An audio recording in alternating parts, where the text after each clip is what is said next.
Hola, buenas tardes. Le doy la bienvenida a esta segunda emisión de Foros Virtuales 2018. A nombre del Instituto Nacional para la Evaluación de la Educación, le agradezco que nos sintonice a través de nuestro canal de YouTube y de nuestras redes sociales.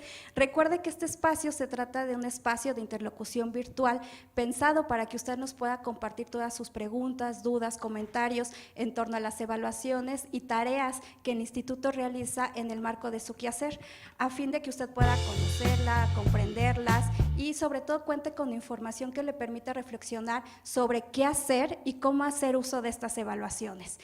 Para que usted nos pueda compartir sus preguntas y sus comentarios, ponemos a su disposición un correo electrónico que es el de cultura.de la evaluación@inee.edu.mx, y también tenemos un número de WhatsApp que se lo voy a compartir, que es el 521 55 44 82 93 44. Le repito, el correo electrónico es cultura.de-la-evaluación@inee.edu.mx y el número de WhatsApp es 55 44 82 93 44. Le invitamos a que a lo largo de esta emisión, de que durará 1 hora y media, pues nos escriba en el momento que usted lo desee. Solo le pedimos que nos indique su nombre, de qué entidad de la República nos escribe y cuál es su rol y función en el ámbito de la educación, es decir, si usted es docente, directivo, padre o madre de familia, académico. Esto para que nuestros especialistas invitados conozcan mejor sus inquietudes y puedan ofrecerles una respuesta lo más clara y oportuna posible. Y bueno, pues también les quiero presentar que el día de hoy tendremos como especialistas invitados a integrantes de la Dirección General de Evaluación de la Oferta Educativa de este instituto. Y bueno, les voy a presentar a María Antonieta Aguilera García, quien es subdirectora de Evaluación de Recursos y Procesos Escolares en Educación Preescolar y Primaria. Bienvenida, Antonieta. Gracias por invitarme. Gracias. También está con nosotros Fusael Nakazawa Cuellar. Ella es subdirectora de Evaluación de Recursos y Procesos Escolares en Educación Secundaria y Media Superior.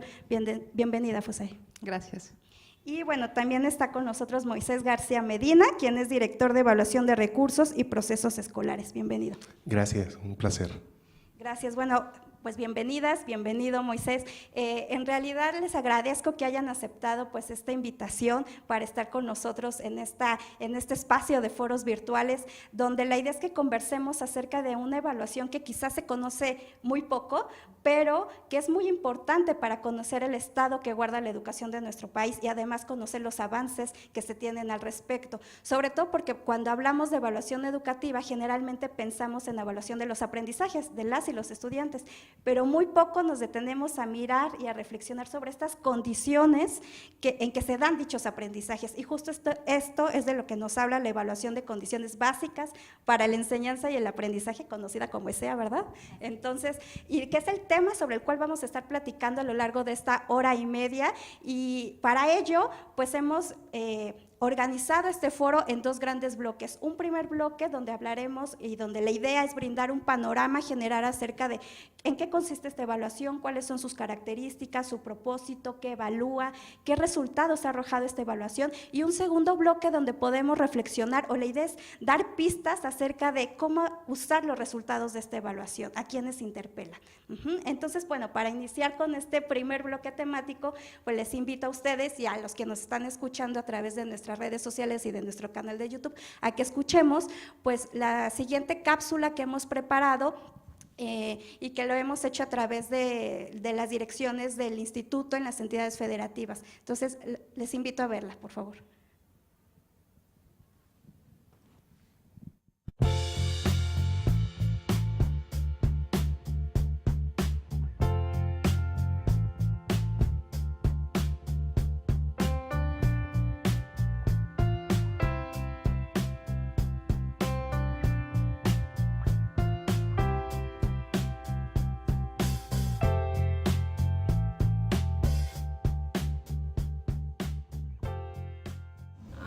Pues tener un mejor futuro para mi hijo,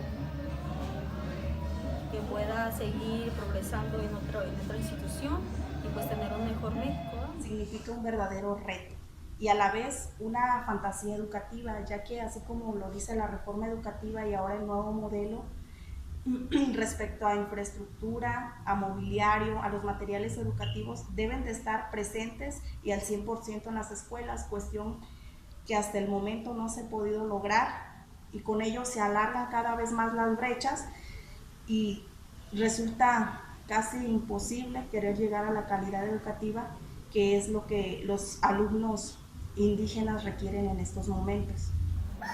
Pues la seguridad de que mi hija va a tener un buen futuro, que va a superarse en su trabajo y emocionalmente va a realizar sus logros. El concepto calidad siempre ha tenido una precisión no precisa, por así decirlo, y es que como se maneja en el sistema educativo mexicano, la calidad educativa puede ser todo y a la vez nada. No hay una estructura muy coherente de lo que es en sí calidad de la educación.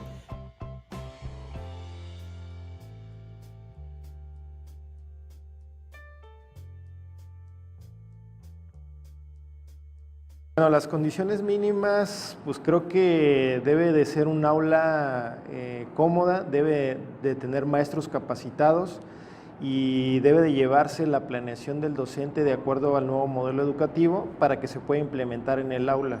Eso creo que es lo mínimo que se debe hacer, y siempre y cuando se cumpla al 100% con todas las clases. Mínimo aulas dignas, sobre todo en los lugares donde hay un clima extremoso, que sus maestros estén bien preparados y capacitados, evaluados con idoneidad, una infraestructura mínima con un laboratorio, con un taller, si es que es de ese nivel, para que realicen sus prácticas, terreno. Espacios propios y dignos para el estudiante, como es parte de la infraestructura, otros medios como materiales, equipos para el trabajo de los alumnos. Tener una plantilla docente completa, en el caso de educación media, como la propuesta curricular que tenemos está distribuida por asignaturas. Cada asignatura está impartida por un docente. Entonces, la primera condición es que tengamos la plantilla completa. Y el ambiente escolar o convivencia escolar, ¿no? Porque si no hay un ambiente propicio, creo que desde ahí depende mucho para que el alumno pueda significar los aprendizajes.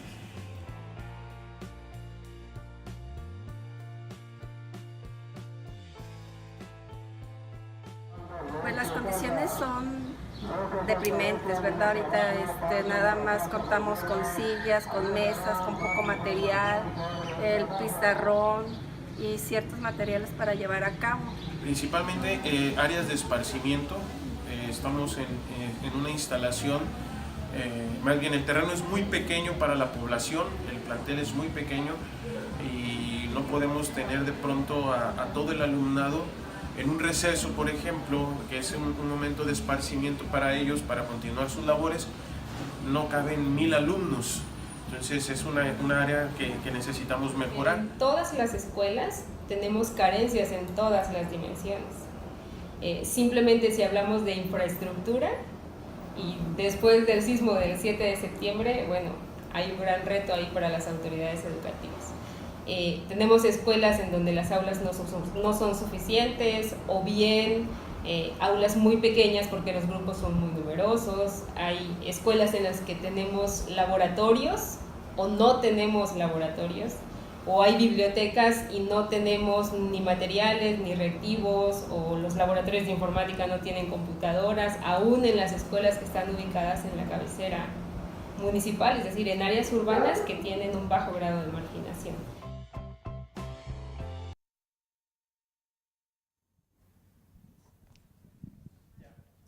Bueno, pues muy interesantes las opiniones y los comentarios que nos expresaron pues los actores educativos, que finalmente quién mejor que ellos que nos digan cómo están las condiciones básicas en las que operan y funcionan sus escuelas, ¿no? ¿No es así? Entonces, prácticamente, bueno, para iniciar con esta conversación me gustaría, Moisés, preguntarte ¿por qué el instituto decidió diseñar esta evaluación?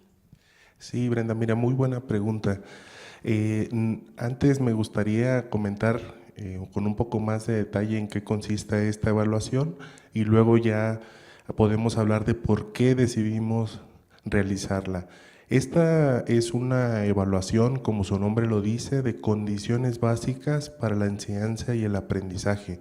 Entonces, bueno, pues se trata de una evaluación, es una evaluación que realizamos con cierto periodo de tiempo, regularmente cada 4 años, en cada uno de los 4 niveles de la educación obligatoria, es decir, esa se aplica en primaria, en preescolar, en secundaria y en media superior. Justamente este año, hacia finales del año, en noviembre, tendremos la aplicación en secundaria, que es el último nivel que nos falta por evaluar. Y en próximos años iremos nuevamente a los diferentes niveles. Entonces, es una evaluación periódica que recoge información cada cierto tiempo para conocer el estado en el que se encuentran una serie de condiciones que para nosotros son mínimas, que son básicas, que son irreductibles, que tendrían que tener todas las escuelas de la educación obligatoria en el país.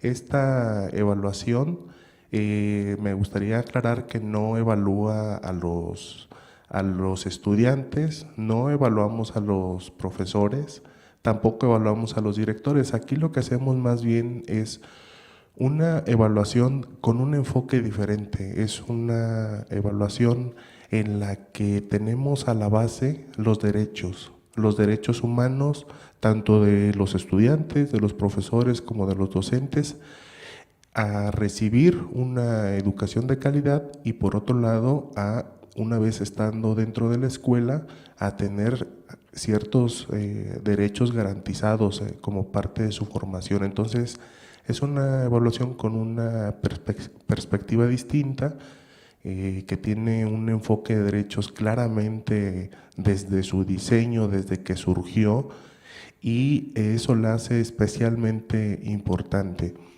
En ESEA evaluamos una serie de, vamos a decirlo así, de condiciones, de requisitos, de características que deberían de estar presentes en cada una de las escuelas. Cuestiones que tienen que ver con que los planteles dispongan de servicios básicos que se requieren para poder operar, cuestiones que son elementales. Si quieres, un poco más adelante podemos entrar en detalle, pero que dispongan de computadoras, de un aula, de internet, en fin, de cuestiones que, como podremos comentar más adelante, se pueden dar cuenta que estamos en realidad evaluando si las escuelas disponen de esta serie de condiciones que tendrían que tener para poder enseñar, en el caso de los maestros, de una manera apropiada, y los estudiantes que puedan conseguir las metas que están establecidas en el currículo. Claro, y que son condiciones que al final del día permiten garantizar el derecho a una educación de calidad, ¿no? Y justamente, bueno, si recuerdan un comentario que nos hizo un profesor investigador en la cápsula que acabamos de ver, que nos dicen que a veces el derecho a la educación de calidad es algo que está ahí, que puede ser todo y a la vez nada, ¿no? ¿Cómo le podemos brindar de contenido a este marco de derecho a una educación de calidad? ¿Qué significaría este derecho? Bueno, yo quisiera abundar. O sea, cuando decimos evaluar con enfoque de derechos, significa primero reconocer que los estudiantes son sujetos de derecho, en primera instancia.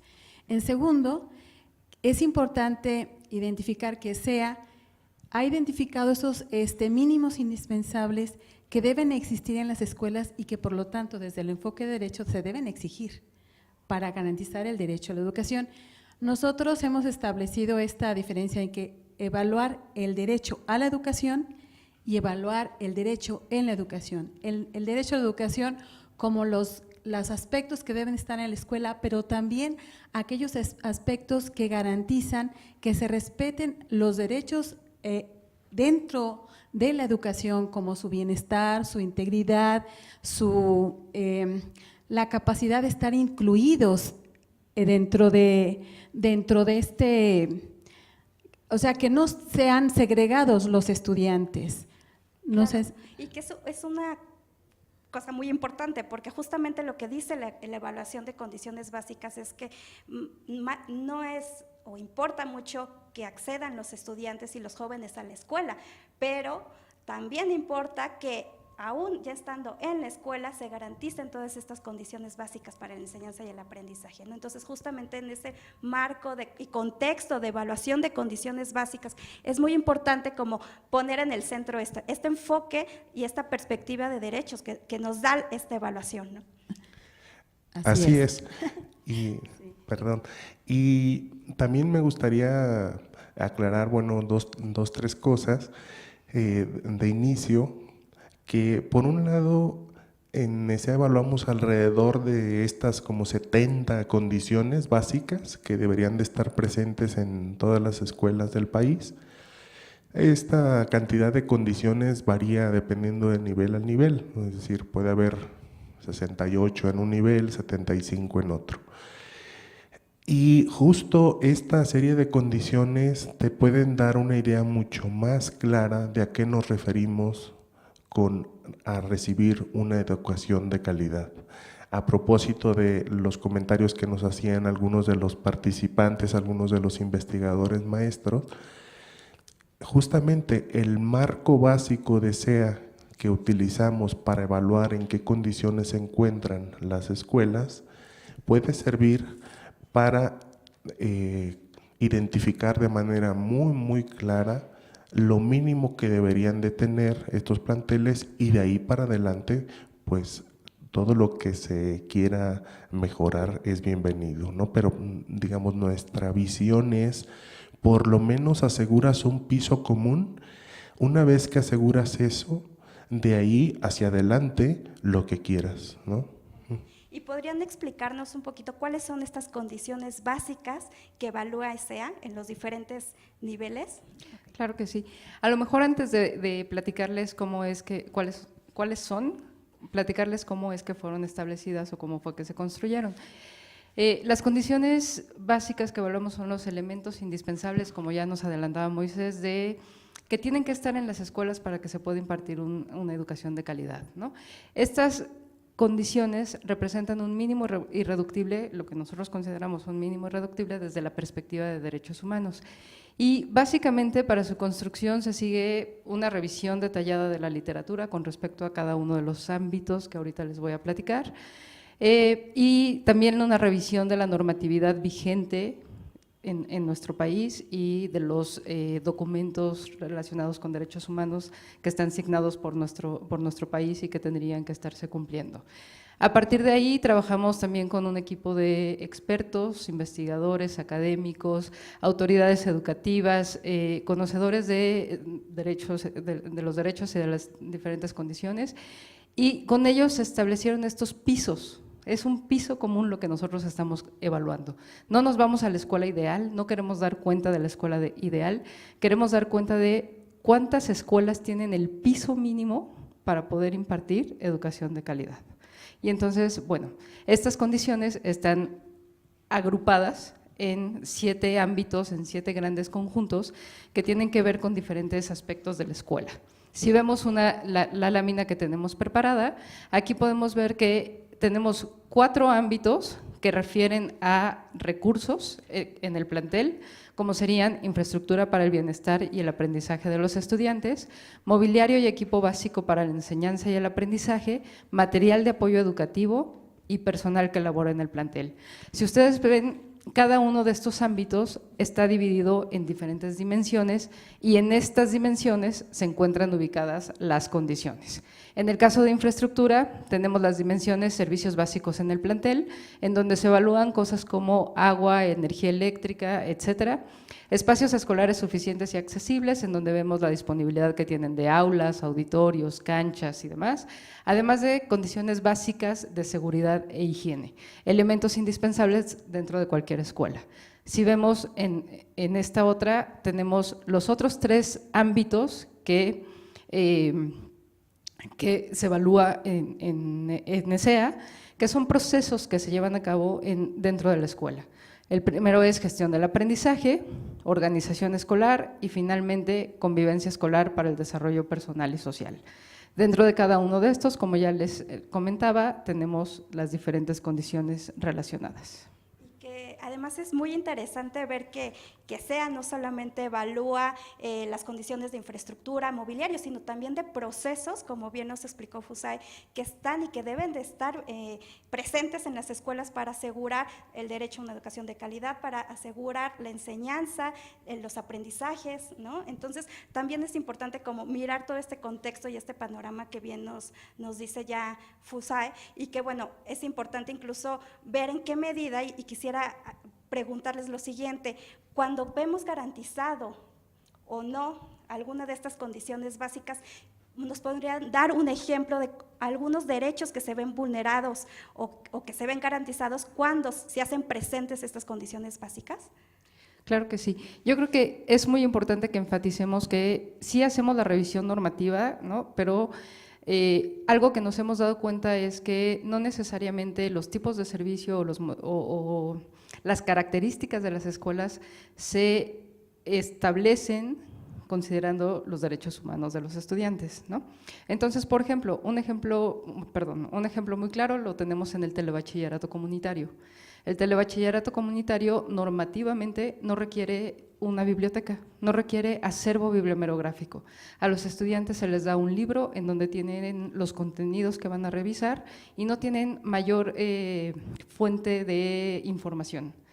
Desde el punto de vista de derechos humanos, todos tenemos el derecho a la información, y ese derecho en el modelo de telebachillerato comunitario no está considerado, ¿no? Entonces, aunque normativamente no está considerado, y podríamos decir, bueno, pues los telebachilleratos comunitarios están de acuerdo a su normatividad, no están conforme a los derechos humanos. Por lo tanto, la condición básica en la escuela debe existir un acervo bibliomegráfico disponible para los estudiantes y para los docentes, no se estaría cumpliendo.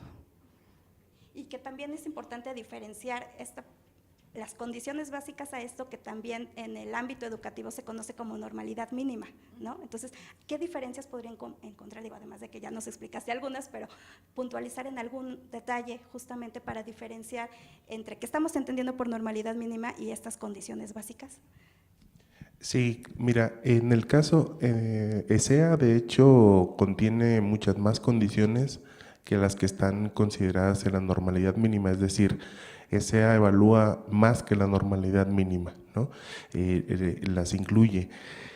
Me gustaría darte algunos de los ejemplos del tipo de condiciones que evaluamos para que tengamos como un poco más de claridad, de precisión sobre qué es lo que evalúa ESEA.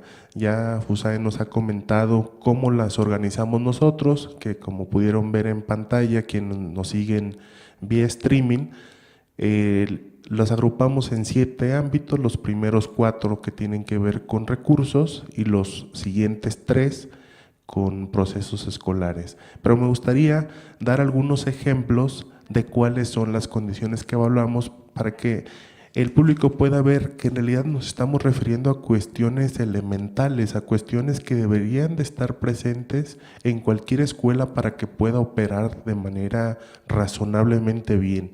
Entonces, te voy a dar algunos ejemplos. Por ejemplo, para el primer ámbito que corresponde a infraestructura, evaluamos si la escuela cuenta con aulas suficientes para atender a todos los grupos, algo que es básico, ¿no? También evaluamos si la escuela cuenta con infraestructura sanitaria suficiente y en servicio, ya sean inodoros, espacios para lavarse las manos, que sean exclusivas para estudiantes y para docentes, que son igual infraestructura elemental, pues para tener higiene, para no distribuir contagios, etcétera. Una tercera condición es que el plantel cuente con instalaciones para el acceso y movilidad de personas con discapacidad. Y podrán pensar por qué disponer o por qué se evalúa estas cuestiones si no en todas las escuelas hay niños que tengan algún tipo de discapacidad motriz especialmente. Bueno, pues porque justamente cuando no existen este tipo de adecuaciones en las escuelas, generalmente lo que ocurre es que los papás no los llevan a esos planteles, entonces lo que haces es limitar o restringir este derecho a la educación. Ahora te voy a dar ejemplos del segundo de los ámbitos que tienen que ver con mobiliario y equipamiento en las escuelas, del tipo de condiciones que evaluamos. Por ejemplo, en el aula, cada estudiante dispone de un mueble en buen estado físico para sentarse y apoyarse, apropiados al nivel educativo.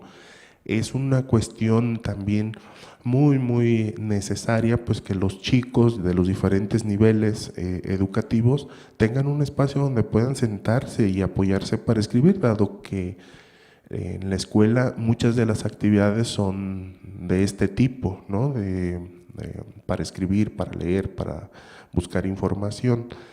Otro ejemplo del tipo de condiciones que evaluamos: todas las aulas cuentan con pizarrón o pintarrón en buen estado físico, que es un mueble fundamental para que los maestros puedan desarrollar sus clases. Obviamente no es el único, pero es algo que se vuelve necesario. Un tercer ejemplo y último: la escuela cuenta con computadoras suficientes y en funcionamiento para el uso de estudiantes y de docentes, ¿no? En la era actual de la información, que los chicos dispongan de una computadora, que dispongan de internet para buscar información, para documentarse, se vuelve fundamental. El mismo currículo lo requiere. Y lo mismo también para los profesores, es decir, las computadoras no nada más las preguntamos para uso de los estudiantes, sino también para los maestros, porque ellos también obviamente lo necesitan para poder planear mejor sus clases, para presentarles, por ejemplo, videos, documentos, interactuar con estudiantes o maestros de otros lugares, etcétera, que al final a quienes benefician son a los estudiantes, que es para quien está destinada la escuela. Claro que finalmente pues ya nos das un panorama mucho más preciso, más claro de exactamente cuáles son las condiciones básicas que evalúa ESEA, ¿no? Que se evalúan y que van desde, como ustedes dicen, lo básico, condiciones de drenaje, agua, luz, electricidad, ¿no? Laboratorios, por ejemplo, de cómputo, y qué paradójico escuchar también que a pesar de que en las planteles, por ejemplo, podemos encontrar laboratorios de cómputo, pero no tienen computadoras, ¿no? O no tienen mantenimiento y no funcionan, ¿no? Entonces, ¿cómo importa revisar y evaluar en la medida y en cuál es el estado de las condiciones que se encuentran cada una de estas condiciones básicas que ya nos explicaste? Y nos podrían dar mostrar algunos resultados que ya ha arrojado esta evaluación en primaria y en media superior, por ejemplo. ¿Nos podrían dar algunos datos? ¿Cómo está este panorama? Claro que sí. Para esto quisiera mostrar algunos resultados que tenemos en primaria y que están relacionados con distintos aspectos, aunque en este momento nos vamos a centrar principalmente en lo que tiene que ver con recursos. Una lámina ahí. Sí, okay, muy bien. Tenemos, miren, por ejemplo, con respecto a la disponibilidad de agua apta para beber proporcionada para la escuela. Es básico que los estudiantes dispongan de agua, dado que tienen muchísimas horas en las escuelas, y esto es necesario pues para su salud y para la hidratación, y también para su hidratación y también para mantener pues la salud, ¿no? Entonces, nosotros encontramos, por ejemplo, que a nivel nacional, en 42% de las escuelas sí se les proporciona agua a los estudiantes para beber, pero como ustedes se puede ver en esta lámina, pues una proporción muy alta de escuelas no se da no se presenta esta condición, y hay brechas muy importantes donde se presenta más esta condición es en escuelas privadas, y en donde menos son en las escuelas comunitarias, indígenas, sean multigrado o no multigrado. Otro elemento, una condición que ya nos habían señalado que tenía que ver con los sanitarios, con la existencia de infraestructura hidrosanitaria para la comunidad escolar.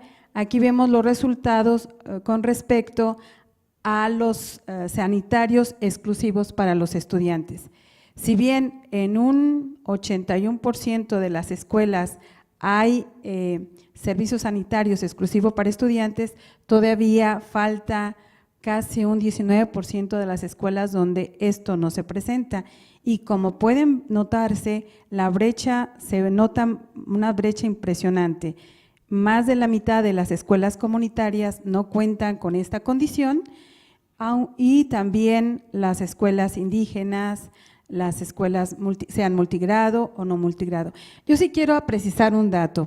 Nosotros aquí estamos presentando los resultados de acuerdo a varios tipos de escuela, porque en todos nuestros resultados, en todos los niveles educativos, presentamos los resultados nacionales, pero por algún tipo de escuela. En primaria tenemos las escuelas comunitarias, indígenas multigrado, indígenas no multigrado, generales no multigrado y privada. Pero y en preescolar también tenemos dominios, o le llamamos dominios de estudio, pero son tipos de escuela más o menos con esta categoría. No así en secundaria ni en media superior, que yo dejaré a mi compañera Fusae que les explique con claridad cuáles son esos estratos o dominios de estudio o tipos de estudio como nosotros los llamamos. Bueno, la siguiente quiero presentar es con respecto a la suficiencia de aulas para cada grupo. Como ustedes saben, es fundamental que en las escuelas exista que todos los grupos tengan su aula, porque de lo contrario, pues en qué condiciones de bienestar, de seguridad, incluso de higiene puede desarrollarse el proceso educativo, ¿no? Entonces, a nivel nacional, digamos que un 87% de las escuelas tienen aulas suficientes, pero todavía un 13%, casi un 14% no cuenta con esta condición, y nuevamente se notan las brechas, es más patente en escuelas indígenas multigrado y no multigrado, y menos en las primarias generales no multigrado, las que generalmente están en lugares urbanos. Otro tiene que ver con el mobiliario, equipo básico para la enseñanza y el aprendizaje, que tiene que ver con las computadoras. Ya Moisés nos hablaba de la importancia de las computadoras en la escuela, y aquí vemos que hay un gran déficit de computadoras en las escuelas. Solamente en 43% de ellas podemos decir que hay por lo menos una computadora para estudiantes en escuelas primarias, o sea que falta mucho por hacer en este sentido para que todas las escuelas y por lo tanto todos los estudiantes cuenten con el acceso a la información a partir de esta condición. Un elemento importante para los docentes es contar con el programa vigente de estudios. En esta lámina podemos ver que no todos los profesores cuentan con esos materiales, solamente el 18% de los profesores, quiero señalar que fueron de cuarto, quinto y sexto año los que contestaron, solamente el 68% de los profesores dijeron que contaban con este material. En esta lámina se advierte un dato interesante, que las escuelas comunitarias que normalmente son en todas las otras condiciones habían estado con mayores déficits, aquí no lo es tanto, pero se debe mucho a que el propio Consejo Nacional de Fomento Educativo, de quienes dependen estos servicios, pues ellos dotan a los LEC, le llaman líderes para la educación comunitaria, de estos materiales desde capacitación, por lo tanto, los LEC tienen casi todos estos materiales. No así lo vemos en el otro tipo de escuelas. Un dato que también nos preocupa es que los docentes de escuelas indígenas que deben tener el libro de texto de la asignatura en lengua indígena y que ésta debe ser adecuada o debe corresponder a la lengua de su comunidad, pues solamente, bueno, sí está, digamos, en 3/4 partes de los docentes de escuelas indígenas, pero solamente en casi una tercera parte solamente cuenta con el libro que corresponde a la lengua de la comunidad.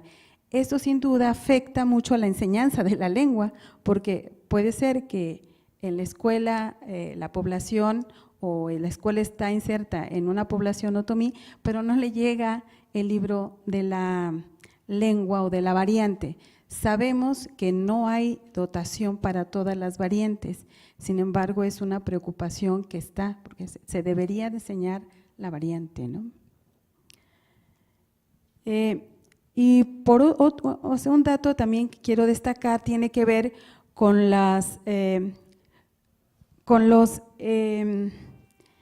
esta atención que tiene que ver a los estudiantes con discapacidad. Últimamente sabemos que la política es de incluir a los estudiantes en aulas regulares. Sin embargo, ¿qué nos dice esta lámina? Que si bien en el 67% de las escuelas por lo menos hay un estudiante con necesidad educativa especial o que tiene alguna discapacidad, solamente en el 38%, en el 33% de estas escuelas, bueno, casi en un 34%, existe personal que lo pueda atender.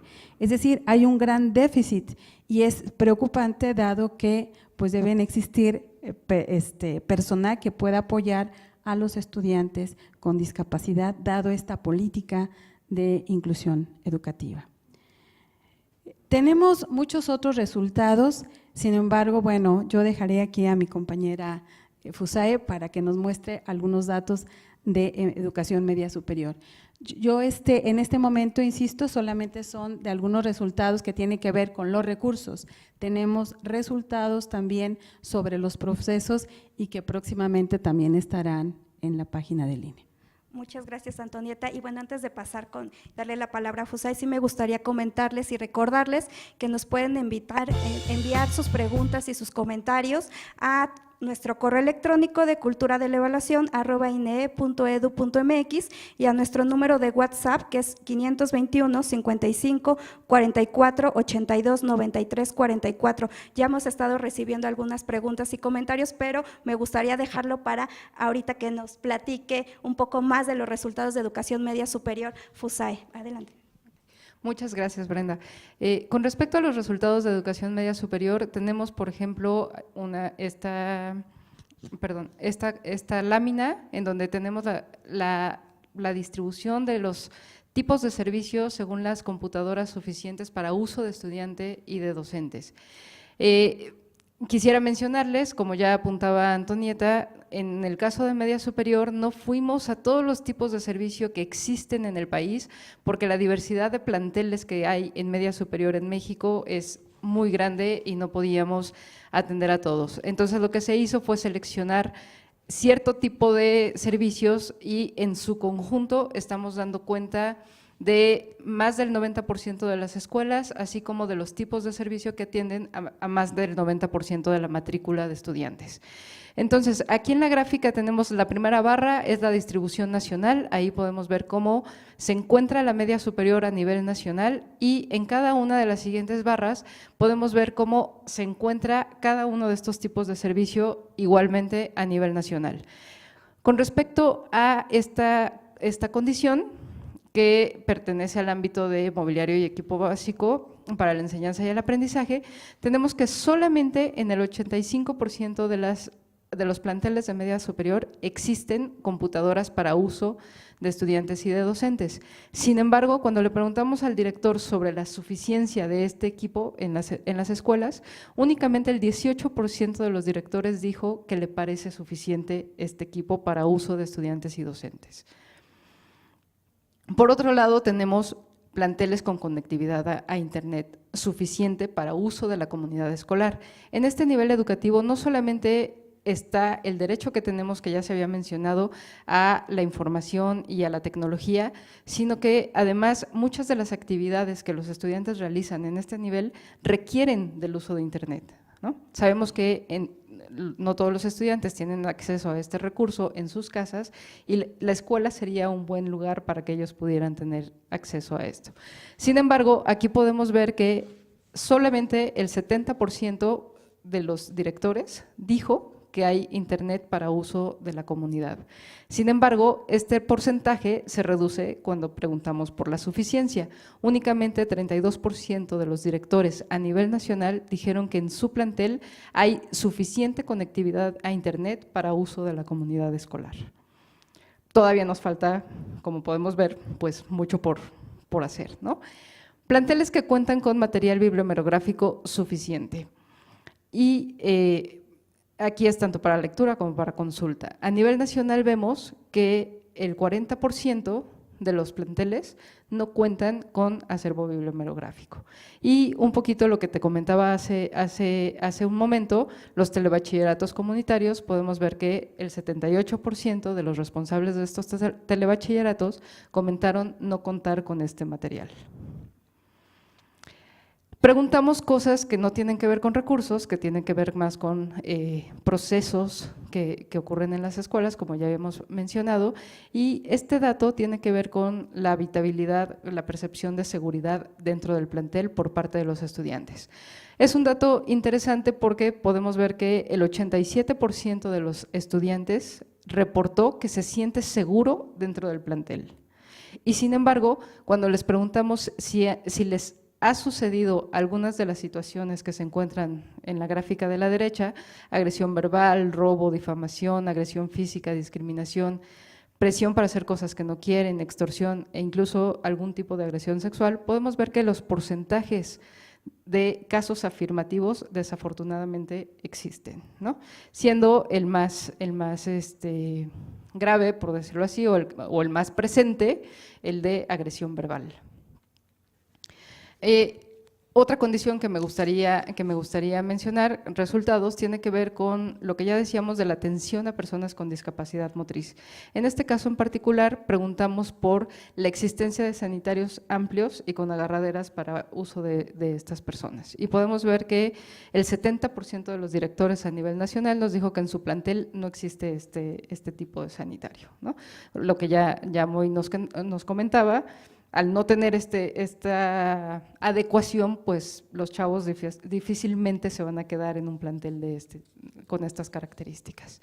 Y finalmente, tenemos planteles según la participación de los estudiantes en la toma de decisiones relacionadas con la mejora del plantel, ¿no? Aquí estamos hablando de estudiantes de bachillerato, estudiantes que están terminando el bachillerato, que están por incorporarse a la sociedad y que necesitamos que tengan cierta formación, ciertas habilidades, competencias y demás.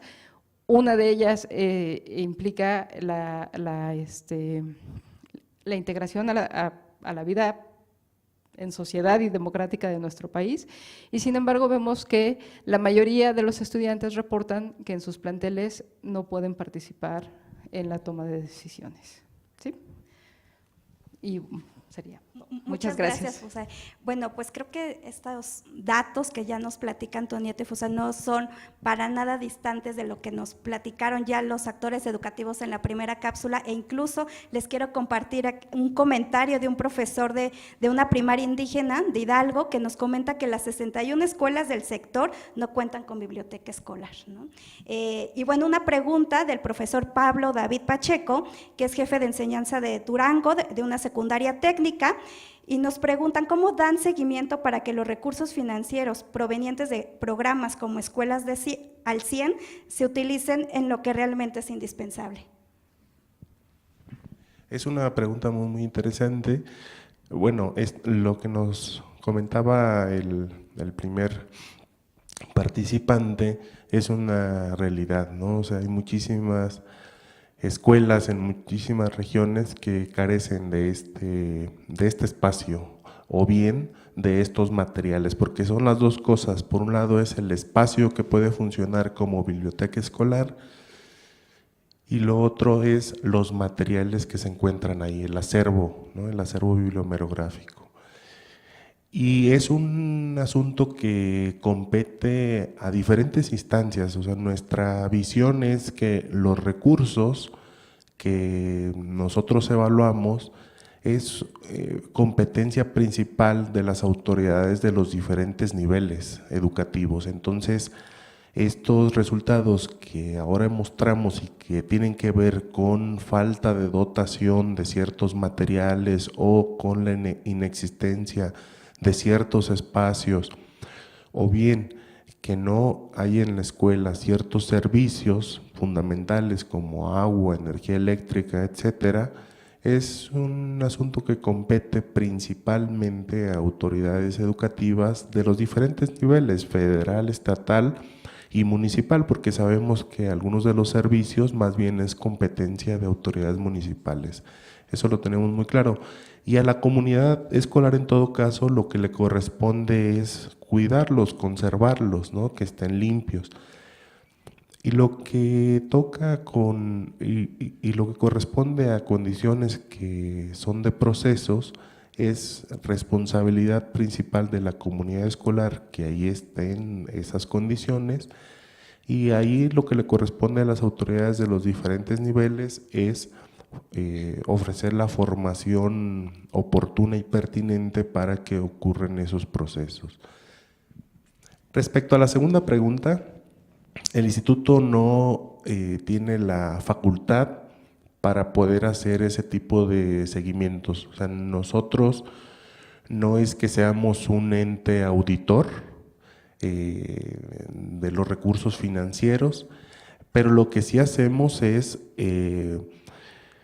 mostrar, digamos, los resultados de las políticas públicas que se llevan a cabo. Y aquí es donde se ven, o sea, estas gráficas que ahora mostramos, los informes que están en el portal y que más adelante les podemos mostrar dónde los pueden encontrar, lo que de cierta manera está mostrando es lo que el sistema educativo nacional con los diferentes actores y responsables hemos hecho o hemos dejado de hacer, ¿no?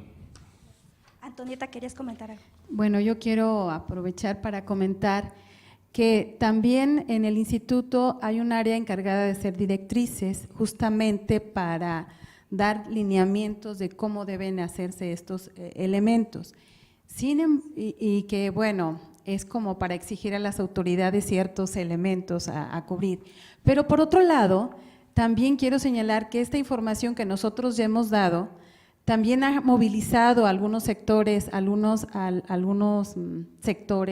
algunas partes de las autoridades. Voy a poner un ejemplo.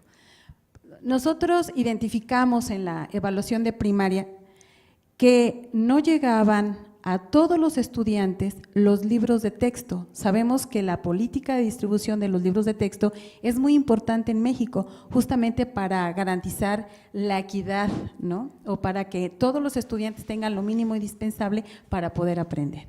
Bueno, pues ya encontramos que incluso ya en noviembre, cuando fue nuestro levantamiento de datos, ahorita voy a aprovechar para hacer un comentario sobre la muestra, pero primero termino esta información. Encontramos que como en el 25% de los grupos, más de la mitad de los grupos no tenían el juego completo de los libros de texto. Es decir, muchos estudiantes no tenían su juego completo de libros de texto, ya 3 meses de haber iniciado el ciclo escolar. ¿Cómo le hacían para hacer sus ejercicios? Pues quizá con sus compañeros, pero el no tener tu libro no permite que hagas las actividades como debes de hacer, ¿no? Esto pues alertó mucho a Conalitec, preocupó mucho porque ellos ya tenían un estudio donde decía que casi prácticamente todo ha llegado, todos los libros llegaban a su destino. Sin embargo, ellos también hicieron un estudio y pues resultó que son muy semejantes los resultados y se ha generado una situación de que ahora incluso en el formato 911 se pregunta cuándo le llegaron los libros de texto y cuántos, o sea, se ha movilizado hasta para dar un seguimiento de esta naturaleza, ¿no? Y que justo ese es el tema cuando hablamos de evaluación, ¿no? ¿Qué hacer con estas informaciones? Para nada serviría dar resultados si no se toman y no se recuperan para tomar decisiones, ¿no? Ya nos decía bien Moisés y nos hablaba de a quién interpela un poco esta evaluación, a las autoridades educativas, pero también a las comunidades escolares en el ámbito de los procesos. Y aquí en este punto sí me gustaría, ya nos platicaste, Antonieta, de una experiencia que movilizó a partir de estos resultados en términos del libro de texto, de una condición, pero hay muchas otras condiciones que también se deben de asegurar y deben de estar presentes en todas las escuelas, pero si ustedes tuvieran enfrente a las autoridades educativas, estos implementadores de la política educativa que programas al 100, de escuelas al 100 o de otros programas, ¿ustedes qué le dirían, ¿no? Y cuáles les dirían que son las condiciones en las cuales tienen que tener y poner mucho ojo y énfasis? ¿Cuáles son esas condiciones básicas que más se carecen en estos tipos de servicio y escuelas? ¿Cuáles podrían ser? Bueno, yo creo que tenemos para elegir. Ahora sí que ellos tienen muchas para elegir, ¿no? Mucho campo de acción.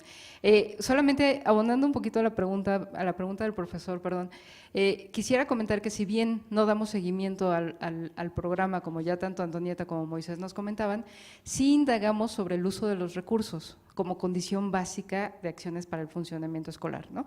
Entonces, preguntamos algunas cosas a los padres de familia, preguntamos al director, preguntamos sobre la rendición de cuentas, sobre las cosas que se compran con los recursos, tanto de programas oficiales como de aportaciones voluntarias de los padres de familia.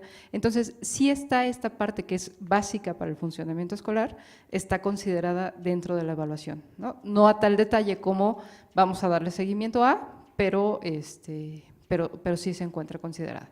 Ahora, con respecto a tu pregunta, pues es una pregunta muy difícil, ¿verdad? Porque tenemos muchas condiciones en cada uno de los niveles educativos y como podemos ver, si a lo mejor pongo una diapositiva, la que tiene que ver con material bibliomerográfico, podríamos decir, ¿no? En esta diapositiva podemos decir, o ya veíamos que el 40% de los planteles de media superior, el director dijo que no cuenta con material bibliomerográfico. Y el mejor caso, podríamos decir que lo presenta el subsistema o el tipo de servicio de Geta, en donde solamente el 10% de los directores dijeron que no cuentan con material bibliomerográfico.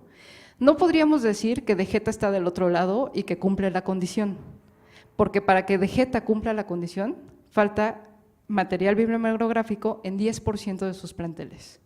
Entonces, tenemos que, incluso Geta, que tiene una mayor cobertura con respecto a esta condición, puede implementar estrategias de mejora para dar cuenta total de esta condición, ¿sí?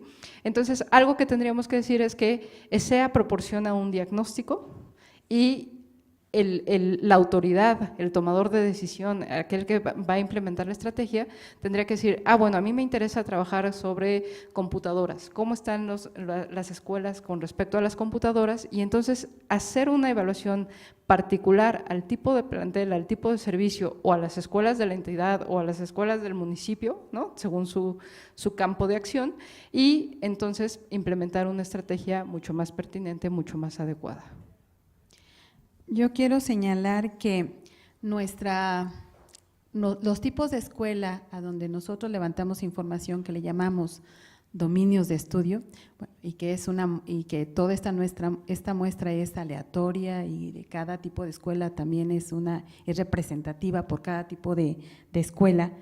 Nosotros hemos tomado estos tipos de escuelas porque justamente interpelan al sistema educativo por la organización, o sea, tenemos escuelas comunitarias y vemos ahí cómo están las escuelas comunitarias. Por lo tanto, las autoridades educativas de escuelas comunitarias pueden identificar cuáles son sus carencias, cuáles son sus déficits y por lo tanto qué se tiene que hacer en cada una de las condiciones que están ahí. Las escuelas generales, sean multigrado o no, también hay información para decir en dónde tienen que focalizar los recursos. Las escuelas indígenas sobre todo también, ¿no? Y también hay información a las privadas, porque algo que identificamos es que ninguna escuela cumple todas las condiciones.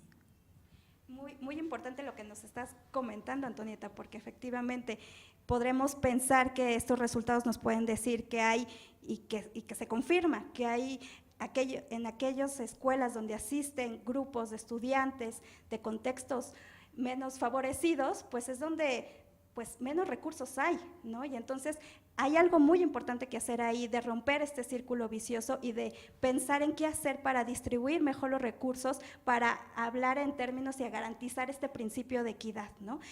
Yo les quiero compartir algunos comentarios y preguntas que ya nos están llegando. Nos dicen, bueno, en educación indígena las escuelas no cuentan con espacios para incorporación y movilidad de alumnos con discapacidad, pero ¿qué tan cubierta está esta condición en otro tipo de escuelas y en otros niveles educativos?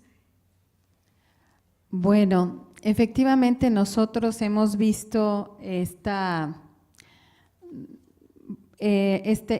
situación y realmente es uno de las condiciones donde menos escuelas, independientemente de que sea indígena, tiene déficit. Digamos que hace rato preguntabas cuáles son los resultados más, ¿cómo dijiste? Donde hay más deficiencias o más mayores carencias. Justamente es en primaria encontramos que esta es una de las condiciones con mayores carencias en todos los tipos de escuela, o sea, no solamente en educación indígena, en todos los tipos de escuela.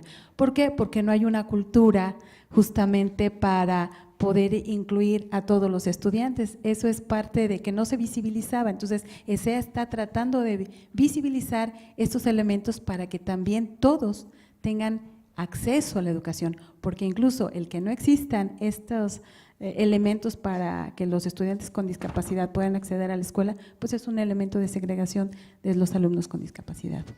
Claro, y que justamente a eso me refería cuando hablaba del derecho a una educación de calidad, de cómo, como cualquier otro derecho humano, tiene como característica la interdependencia y la interrelación con otros derechos, ¿no? Y en ese sentido, cuando no se garantiza que no haya espacios donde puedan tener movilidad, por ejemplo, las personas que tengan alguna discapacidad motriz, por ejemplo, que no haya rampas, baños amplios, pues también está vulnerando el derecho a la no discriminación también ahí, ¿no? Entonces creo que es importante también en esta perspectiva que nos ofrece SEA mirar este marco. Y bueno, Moisés, ¿querías comentar algo? Sí, a mí me gustaría comentar que esta es una evaluación muy novedosa, o sea, porque parte de una perspectiva de derechos humanos y me parece que es muy relevante. O sea, no, hasta antes de SEA había algunos esfuerzos esporádicos o que atendían solo algunas de las condiciones, pero ninguna evaluación que evaluara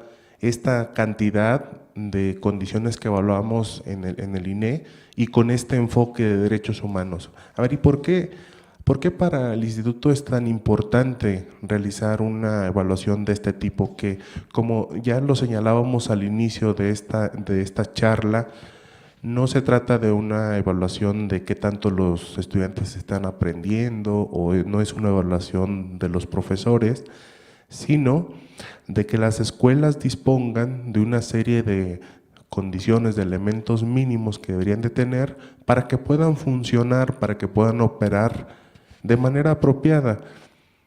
Es decir, es como sentar las bases para que cada quien pueda hacer su trabajo, ¿no? Para que los profesores y directivos puedan hacer su trabajo, los padres de familia, el apoyo que se requiere y obviamente los estudiantes para que estén en condiciones para aprender.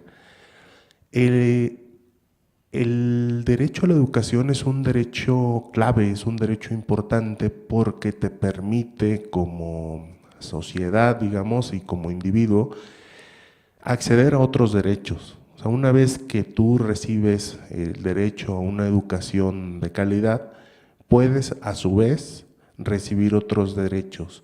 Entonces, a partir, por ejemplo, de una formación que tú recibes en la escuela, si eres un estudiante, generalmente puedes acceder a un mejor trabajo, a unas mejores condiciones de vida.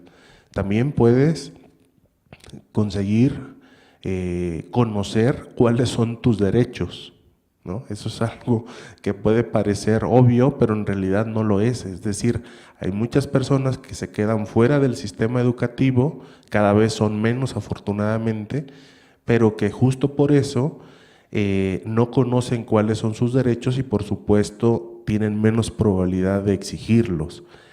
Y también quien accede a la educación y recibe una educación de calidad puede cuidar mejor su salud y muchas otras cosas más. Entonces, bueno, lo que quiero decir es, la educación es muy, muy importante en sí misma, pero también porque te permite acceder a otros derechos. Y bueno, justamente para complementar lo que estás comentando, Moisés, que quiero invitarles a escuchar la siguiente videocápsula para ya pasar al segundo bloque temático y bueno, aquí tengo algunas preguntas y comentarios que también nos están llegando de las diferentes entidades federativas, pero lo voy a dejar para el segundo bloque, entonces les invito a escuchar la siguiente videocápsula. Adelante.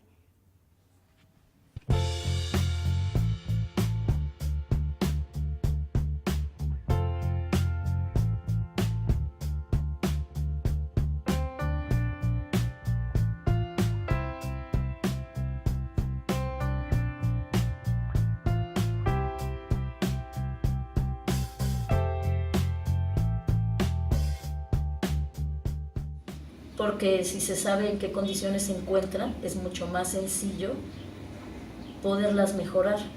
Y entonces que ese impacto del que yo hablaba en un principio en las sociedades se vea, pero necesitamos empezar por encontrar los problemas mínimos, ¿no?, en los espacios micro que no se ven a simple vista.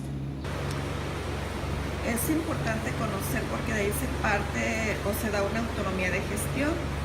Las escuelas, además de tener esa autonomía, pues les permite hacer gestión, claro, ante las autoridades correspondientes, ya sea el municipio, ya sea la misma autoridad federativa.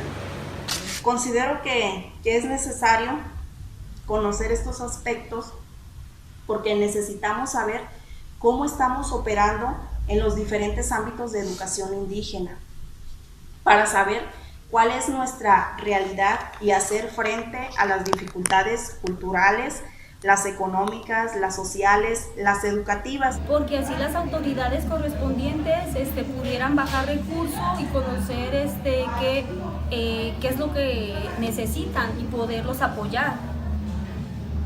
Y que tengan una mejor educación, mejores instalaciones, mejor capacitación y todo para que los alumnos tengan buenos aprendizajes.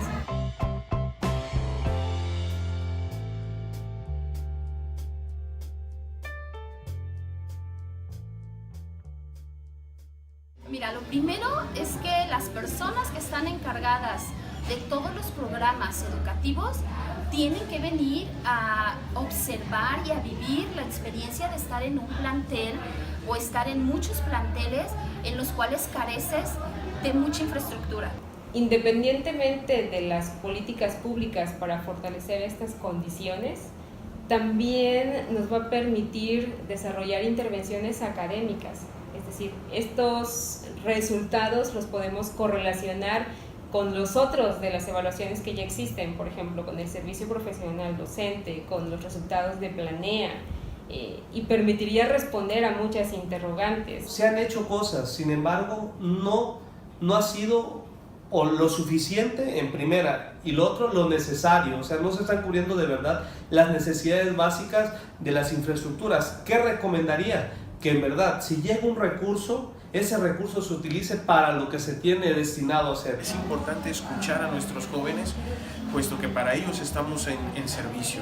Es importante escuchar a los maestros, porque ellos tienen el termómetro perfecto de los grupos.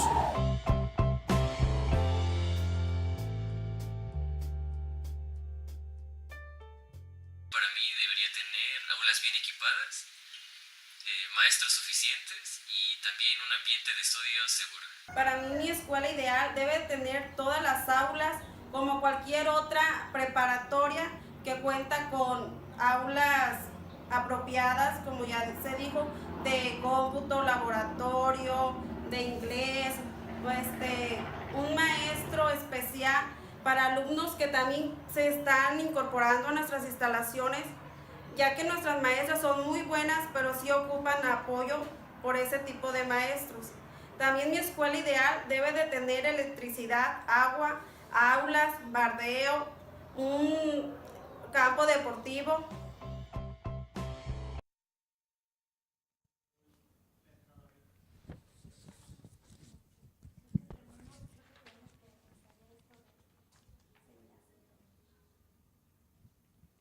Bien, bueno, pues muy interesante esta cápsula que que nos dicen mucho acerca de por qué importa evaluar estas condiciones básicas y desde la perspectiva de los propios actores, ¿qué se puede hacer para mejorar estas condiciones?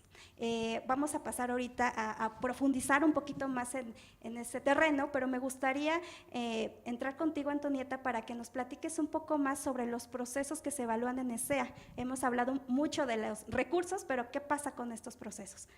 Bueno, pues sí quiero yo señalar que los procesos, como ya también lo señaló Moisés, están muy centrados en los actores escolares, es decir, competen mucho a los actores, a los directores, a los supervisores también, a los directores, profesores, supervisores, incluso en alguna medida también a padres de familia, pero no deja de lado que también tienen buena medida responsabilidad las autoridades educativas. Voy a presentar algunas condiciones que son básicas y las cuales no hemos señalado. Por ejemplo, aquí tenemos una lámina que se habla sobre los procesos, sobre esas dimensiones que tienen que ver con procesos. Gestión del aprendizaje. Por ejemplo, una condición básica es el uso del tiempo, pero que los docentes dediquen la mayor parte del tiempo a las actividades de enseñanza y aprendizaje. Eso solamente depende del profesor. O sea, ciertamente hay condiciones escolares que pueden impedirlo. Por ejemplo, cuando es un solo profesor en la escuela, el profesor tiene que hacer múltiples actividades y eso puede afectar el tiempo dedicado a la enseñanza. Sin embargo, para que los estudiantes aprendan, es muy importante que se dedique la mayor parte del tiempo a actividades de enseñanza. Otro es que los docentes tengan una planificación acorde al currículum. Si nos estamos evaluando conforme al currículum, pues tiene que estar esta planificación, esta secuencia didáctica que están planteando a los estudiantes, pues de acuerdo a ese currículum. Y para ello es importante, aquí es muy importante señalar que los recursos también están vinculados con los procesos, porque si tú no tienes el programa de estudio, pues tampoco podrías estar planificando, o si no tienes los libros de texto, etcétera, ¿no? Otro ejemplo que pongo sobre gestión del aprendizaje es que los docentes implementan actividades orientadas al aprendizaje de todos los estudiantes. Nos preocupa que todos los estudiantes aprendan, que no solamente los más inteligentes, sino que todos. Entonces, el docente tiene que promover que todos participen en las actividades de enseñanza y aprendizaje. Voy a poner ahora algunos ejemplos que tienen que ver con organización escolar, que puede tener un término también como para el funcionamiento escolar y demás. Por ejemplo, también relacionada con el tiempo, la escuela debe cumplir con el calendario escolar. Eso depende mucho también de la escuela, de no suspender clases. Hay otros eventos, sin embargo, es importante que la escuela focalice, haga todo lo necesario para no suspender clases. Una cuestión que es importante es que el personal docente tenga asesoría y acompañamiento por parte de las autoridades educativas. O sea, exigimos a los profesores muchísimo trabajo y que sea de calidad, pero ellos deben de tener acompañamiento. La escuela, o sea, debe estar por parte de las autoridades educativas, y aquí interpela tanto al director como a la supervisión escolar y que se dan esos tiempos para ello, ¿no? Y también la escuela debe promover la participación de los padres de familia para el funcionamiento escolar. No quiere decir que los padres de familia sean los proveedores de todo, como lo hemos encontrado en los resultados, donde prácticamente en todas las escuelas los padres de familia se hacen responsables del sostenimiento de las escuelas. Eso es un asunto que también interpela a la autoridad. Se tiene que participar, pero no, con su participación no es para que las autoridades educativas se desresponsabilicen de esa tarea, ¿no? Sino es para mejorar, ¿sí? Con respecto a convivencia escolar, es muy importante que tanto los estudiantes como los docentes tengan un clima de respeto y confianza, y también que entre los estudiantes exista también este respeto y esa confianza. Es una condición básica. Aquí los resultados que tenemos tanto en primaria como en preescolar, quiero destacar esto. En primaria, preescolar y en media superior también lo que hemos visto es que los estudiantes confían en sus maestros. Es un dato muy bueno porque siempre se está hablando de cosas negativas, pero los docentes, o sea, los estudiantes están confiando en sus docentes. Otro tiene que ver que la escuela respete los derechos de los estudiantes en sus prácticas disciplinarias. O sea, debe haber prácticas disciplinarias, pero estas deben respetar los derechos de los estudiantes, como el derecho a la educación. Por poner un ejemplo, ¿cuántas veces por cuestiones de disciplina decimos que impedimos que los estudiantes realicen una actividad de aprendizaje o se les expulsa de la escuela o bien porque no llevan alguna tarea tampoco se les permite entrar a la clase, ¿no? Ahí estamos atentando contra el derecho a la educación. O sea, es una tarea que es para todos, cómo trasladar estas prácticas que tradicionalmente se han hecho a unas prácticas que más bien incluyan al estudiante, ¿no? Finalmente voy a dar otra, que no son las únicas, que tiene que ver con que la escuela promueve la consulta a la comunidad escolar en la construcción del documento que establece las normas formales de convivencia, es decir, que el reglamento escolar sea a través de una consulta. Hemos encontrado que las escuelas tienen sus reglamentos, pero esto no es a partir de la consulta. Entonces, pues también, si no se participa en la construcción de estas normas de convivencia, pues también no estamos fomentando tampoco la participación, la formación ciudadana de los estudiantes, por así señalarlo, ¿no? Claro, y me parece muy importante y relevante que toques el tema de los procesos, porque también esto me lleva a plantear una siguiente pregunta que tiene que ver con, para mejorar estas condiciones básicas se necesita invertir mayor recurso económico, ¿cuáles sí, cuáles no? Por ejemplo, cuando nos estás dando, Antonieta, algunos ejemplos muy claros que dependen mucho de los procesos de los docentes, el ámbito o el ambiente escolar, tener ambientes sanos, de convivencia, que sean incluyentes, tiene que ver muchos con procesos, pero también a lo mejor no necesariamente necesitamos invertir mayores recursos, o no sé, ¿nos los podrían platicar, Moisés? Sí, efectivamente, Brenda, nuestra visión es que para todo no se requiere la inversión de recursos económicos. Para cumplir todas estas condiciones no es necesario. Para algunas sí, evidentemente, como la dotación de recursos, la primera parte del bloque y los ejemplos que estuvimos viendo, para la mayoría de ellas sí se requiere la inversión económica o material de recursos, pero para la parte de procesos, ahí la verdad es que más bien es un asunto de formación, de disposición y de brindar otra serie de condiciones para que eso ocurra. Nosotros también concebimos que estas condiciones están interrelacionadas. Hace un rato, con algunos de los comentarios que nos hicieron, favor de hacer llegar, nos preguntaban, bueno, ¿y en qué focalizar los recursos? Y ya Antonieta, Fusae me hacían favor de adelantar la respuesta y decían, bueno, es que va a depender del tipo de escuela a la que nos refiramos, y justamente por eso nuestros estudios están, digamos, desagregan la información, la desglosan, dependiendo al tipo de autoridades al que corresponde brindar el servicio.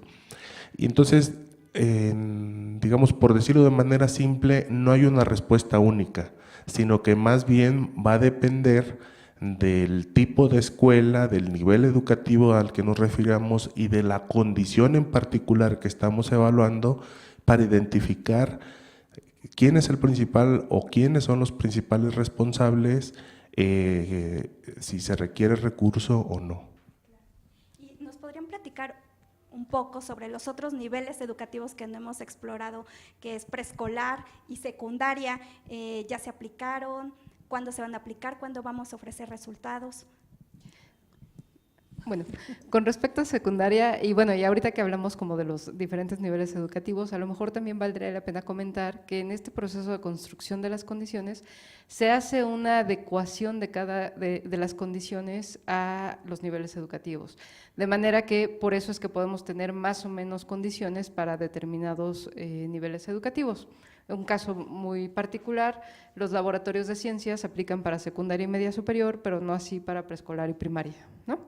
Entonces, bueno, una vez aclarado ese punto que me había faltado, la evaluación definitiva de secundaria está programada para finales de este año.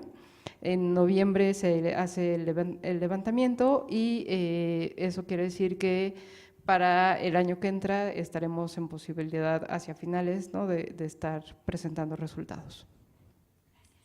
En el caso de preescolar, hicimos el levantamiento el año pasado, a finales del año pasado, y estamos ahorita analizando la información. Los resultados estarán a finales, algunos resultados estarán a finales de este año y muy probablemente en los primeros meses del próximo año estaremos teniendo ya un informe completo, un informe amplio.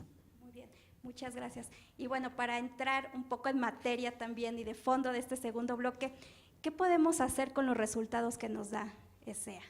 Ya nos platicaron un poquito de las autoridades educativas, cómo lo pueden hacer, cómo lo han incluso ya hecho, ¿no? Cómo han operado y recuperado todas estas informaciones, pero primero, ¿a qué actores interpela?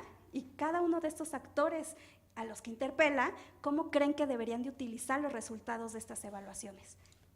Sí, es una muy buena pregunta. Las evaluaciones que realizamos en el INE siempre tienen el espíritu de que sirvan para la mejora. Entonces, en el caso de ESEA, también así lo es. Esta evaluación, su objetivo, su propósito final es que se utilice para mejorar las condiciones en las que están operando las escuelas. Entonces, ¿a quiénes interpelan estos resultados? Pues a diferentes figuras. Ya hemos comentado en varias ocasiones que autoridades educativas de los diferentes niveles, pues para identificar aquellas condiciones que requieren más atención y priorizar sobre los tipos de escuelas que tienen mayores carencias. También para los resultados de ESEA pueden servir como fuente de inspiración para crear sistemas de monitoreo que sean mucho más frecuentes y mucho más masivos que como lo hacemos nosotros, dado que nosotros levantamos solo una muestra de escuelas, pero que es representativa a nivel nacional y por tipo de servicio. Y en el caso de las entidades, podrían tener unos sistemas de monitoreo mucho más detallados, mucho más frecuentes y para cada uno de los planteles de tal manera que se puedan focalizar recursos a través de los programas o de los distintos fondos que se tienen. Una figura que no ha salido y a los cuales también interpelan es a los legisladores de los diferentes niveles, o sea, tanto del nivel federal como del nivel estatal. Como sabemos, la aprobación de los presupuestos pasa por ellos y entonces la designación de diferentes montos o partidas para la dotación de diferentes recursos hacia escuelas en general o a una parte de las escuelas en particular, también depende de diputados, de senadores, y de los congresos locales, ¿no? Los resultados de ESEA también interpelan a los maestros y a los directivos de las escuelas, porque a partir de estas condiciones que, bueno, ahora hemos compartido solamente algunas de ellas, les decíamos que evaluamos alrededor de 70 y que están disponibles en nuestro portal de internet, los pueden conocer con todo detalle. Pueden disponer con esta serie de condiciones que evaluamos, pues de un marco básico de condiciones que deberían de ofrecer a los alumnos, a docentes y demás miembros de la comunidad escolar. Y luego también esto puede servir para exigir a sus autoridades educativas la existencia de aquellas condiciones básicas que no están presentes en sus escuelas y que están fuera de su área de responsabilidad. Como ya lo comentábamos hace un rato, también entendemos que es una responsabilidad compartida, ¿no? A la autoridad le toca dotar de ciertos recursos, servicios, y a la comunidad le toca mantenerlas limpias, ¿no? En buen estado. No me refiero a la parte del mantenimiento, sino a la parte de su conservación.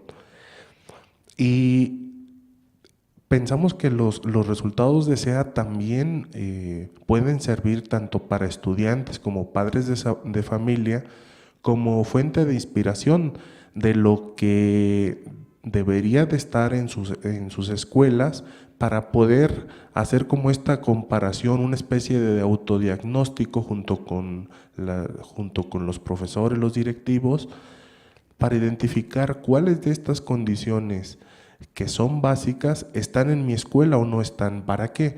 Pues para, en la medida de lo posible, por un lado, junto con la Asociación de Padres de Familia o la PEC, en el caso de las escuelas comunitarias del CONAFE, se generen esfuerzos, se generen acciones para poder mejorar, o bien aquellas que no son de su responsabilidad, para exigirlas. Muchas gracias, Moisés. Y bueno, comentarles también que esta cédula de condiciones básicas para la enseñanza y el aprendizaje, pues lo pueden encontrar dentro de la página del instituto. Si ustedes se ingresan a la página, hay una sección de proyectos, ahí van a encontrar SEA, y bueno, ahí van a desplegar otro micrositio donde están este tipo de informaciones que ya Moisés nos comenta, ¿no? Y donde pueden encontrar esta cédula. Antonieta, ¿quieres comentar algo? Sí, yo quisiera señalar que si bien ahí interpela a distintos actores, en la escuela también se pueden hacer muchas cosas a partir de lo que tú ya señalabas de la cédula. La cédula tiene parte del marco básico de SEA, entonces de SEA en primaria, y también se tendrá próximamente, nos acaban de señalar, una cédula para media superior. Esta cédula se puede analizar en colectivo y con distintas evidencias identificar qué tanto cada una de estas condiciones se cumplen en sus escuelas. A partir de esta valoración, de este autodiagnóstico que se haga en colectivo, se puede hacer un plan de trabajo para ver qué cosas podemos exigir a las autoridades, al supervisor, o cómo nos tenemos que organizar para mejorar esas condiciones que tocan a la escuela, ¿no? Por ejemplo, necesitamos trabajar en colegiado, no trabajamos en colegiado, porque generalmente cada quien hace lo que quiere. Necesitamos trabajar en colegiado, no porque nos reunamos a preparar algunos elementos de la escuela, sino que a discutir, por ejemplo, qué materiales son mejores para los estudiantes, cómo mejorar o cómo hacer una mejor evaluación formativa, o para intercambiar estrategias que permitan realmente favorecer el aprendizaje de los estudiantes, ¿no? En ese sentido. Entonces, hay cosas que están en la cédula y si no, también está el marco básico aquí en la página del INE, que se pueden hacer esta autoevaluación y decir qué podemos hacer, ¿no? O sea, en cada escuela se puede tener un autodiagnóstico. Muchas gracias. Y bueno, también, no sé si nos puedas comentar, Fusay, ¿qué no se puede hacer con los resultados de esta evaluación? Es muy importante saber eso. Recordar, como ya se había mencionado previamente, que la muestra que se utilizó, o sea, una parte del mandato del instituto es la evaluación del sistema educativo nacional, ¿no? Y esto implica pues la evaluación a nivel nacional. La muestra de SEA lo que permite es justo hacer esa evaluación nacional del sistema educativo nacional, ¿no? Entonces, como ya les decía, nosotros podemos hablar con confianza, a partir de los resultados de SEA, de cómo están las escuelas de primaria a nivel nacional en los diferentes tipos que ya Antonieta nos mencionaba, comunitario, indígena, etcétera, etcétera. Lo mismo en el caso de media superior, podemos hablar a nivel nacional cómo están los CONALEPs, a nivel nacional cómo está el telebachillerato. Lo que no podemos hacer es hablar sobre cómo están los telebachilleratos en Oaxaca, cómo están los telebachilleratos en Baja California específicamente, porque no tenemos información suficiente información de escuelas suficientes en cada estado para hablar con confianza suficiente de lo que sucede en esos estados. Entonces, si una autoridad estatal quisiera implementar una estrategia solamente en su estado o solamente en su tipo de servicio, lo que tendría que hacer es una evaluación de sus escuelas con mayor detalle para saber qué es lo que le hace falta, porque podemos hablar de que hacen falta baños, pero resulta que en Baja California no hace falta ninguno, y si basándose en ESEA nacional se implementa la estrategia, podríamos estar gastando recursos de manera no adecuada, de manera no óptima. Por otro lado, lo que ya también se había apuntado es que ESEA no evalúa o no da resultados para las escuelas, no evaluamos ni a docentes ni a directivos. Si bien preguntamos por prácticas tanto de enseñanza, prácticas en gestión del aprendizaje o prácticas de gestión directiva en acciones para el funcionamiento escolar, ESEA no está evaluando al director, no está evaluando al docente. Lo que hace ESEA es ver qué tipo de acciones realizan los docentes con respecto a una condición a nivel nacional y por tipo de servicio, ¿no? Entonces, no estamos como tal evaluando al profesor A y al profesor B y al profesor C. Las respuestas de todos los profesores nos permiten hablar de qué estrategias o qué acciones se llevan a cabo en las escuelas.